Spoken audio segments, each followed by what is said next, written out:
ಈಗ my point is ಇದು ಎಲ್ರಿಗೂ ಸಾಮಾಜಿಕ ಶಕ್ತಿ ಕೊಡೋದು. ಈಗ ಮೈನಾರಿಟೀಸ್ಗೆ ನಾವು ಯಾಕೆ ಹೆಚ್ಚು ಕೊಡಬೇಕಾಗಿ ಬಂದಿದೆ ಈ ಸಾರಿ ಅಂತಂದರೆ,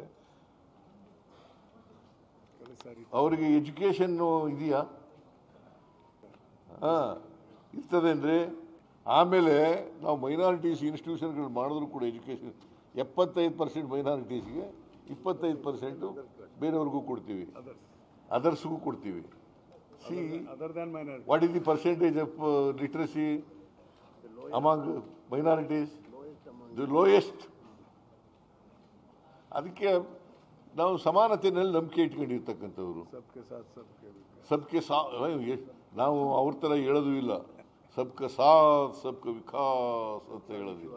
ಅದು ಹೇಳಿ ಇವ್ರಿಗೆ ಅನ್ಯಾಯ ಮಾಡೋದು. ಅದರಿಂದ ಅವರು ಹಲಾಲ್ ಬಜೆಟ್ ಅಂತ ಹೇಳೋದು ಅಥವಾ ಇನ್ಯಾವುದೋ ಬಜೆಟ್ ಅಂತ ಹೇಳೋದು, ಪಾಕಿಸ್ತಾನ ಬಜೆಟ್ ಅಂತ ಹೇಳೋದು, ಅವರ ಸೆಕ್ಯುಲರಿಸಮ್ ವಿರೋಧಿಗಳು ಅನ್ನೋ ಭಾವನೆ ತೋರಿಸುತ್ತೆ. ಇದು ಬಹುತ್ವದ ದೇಶ, ಎಲ್ಲರನ್ನೂ ಸಮಾನವಾಗಿ ಕಾಣಬೇಕಾಗಿರ್ತಕ್ಕಂಥದ್ದು, ಎಲ್ಲ ಧರ್ಮಗಳನ್ನು ಕೂಡ ಸಮಾನವಾಗಿ ಕಾಣಬೇಕಾಗಿರ್ತಕ್ಕಂಥದ್ದು. ಬರೀ ಯಾವುದೋ ಒಂದು ಧರ್ಮ ಅಥವಾ ಒಂದು ಜಾತಿ ಅಥವಾ ಒಂದು ಗುಂಪಿನ ದೇಶ ಅಲ್ಲ ಇದು. ಅದರಿಂದ ಇವರು ದೀಸ್ ಪೀಪಲ್ ಅವರಿಗೆ they are totally against secularism. ಸಂವಿಧಾನ ಏನು ಹೇಳ್ತದೆ? ಎಲ್ರಿಗೂ ಸಮಾನ ಅವಕಾಶಗಳನ್ನು ಕೊಡಿ, ಎಲ್ರಿಗೂ ಎಲ್ಲ ಅಧಿಕಾರ ಇರ್ಬೋದು, ಸಂಪತ್ತಿರ್ಬೋದು, ಬೇರೆ ಅವಕಾಶಗಳಿರ್ಬೋದು, ಎಲ್ರಿಗೂ ಸಮಾನ ಅವಕಾಶಗಳು ಕೊಡಿ ಅಂತ ಹೇಳ್ತದೆ. ಮತ್ತು ಸಂವಿಧಾನ ಹೇಳೋದು ಮತ್ತು ಸಂವಿಧಾನದಲ್ಲಿರ್ತಕ್ಕಂಥ ವಿಚಾರಗಳಿಗೆ ವಿರುದ್ಧವಾಗಿರ್ತಕ್ಕಂಥದ್ದು. This is very bad. So ಅದರಿಂದ BJP ಅವರು, ನಾನು ಉತ್ತರ ಹೇಳುವಾಗ ಅಸೆಂಬ್ಲಿನಲ್ಲಿ ಉತ್ತರ ಹೇಳ್ತೀನಿ,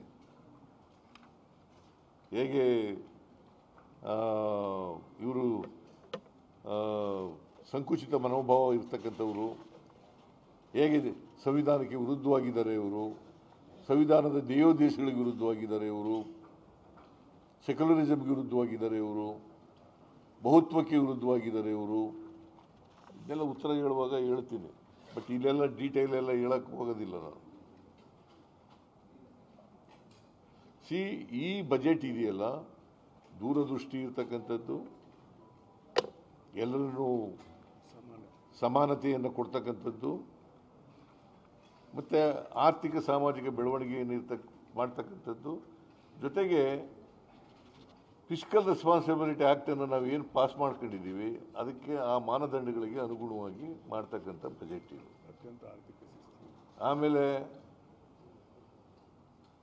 ಈ ನೋಡಿ, ನಾನು 94-95 ಆದಾಗ 13 ಲಕ್ಷ ಕೋಟಿ ಏನೋ ಇತ್ತು ಬಜೆಟ್ಟು. ಜ್ಞಾಪಕ ಇದೆಯೇನಮ್ಮ? 13 ಲಕ್ಷನೋ 14 ಲಕ್ಷನೋ ಇತ್ತು. ಇವತ್ತು 4,09,539 ಕೋಟಿ. 4,13,000 ಕೋಟಿ. ಆಗ 94-95ರಲ್ಲಿ 13,000 ಕೋಟಿ. ಈಗ 4,09,090 ಚಿಲ್ಲರೆ ಕೋಟಿ.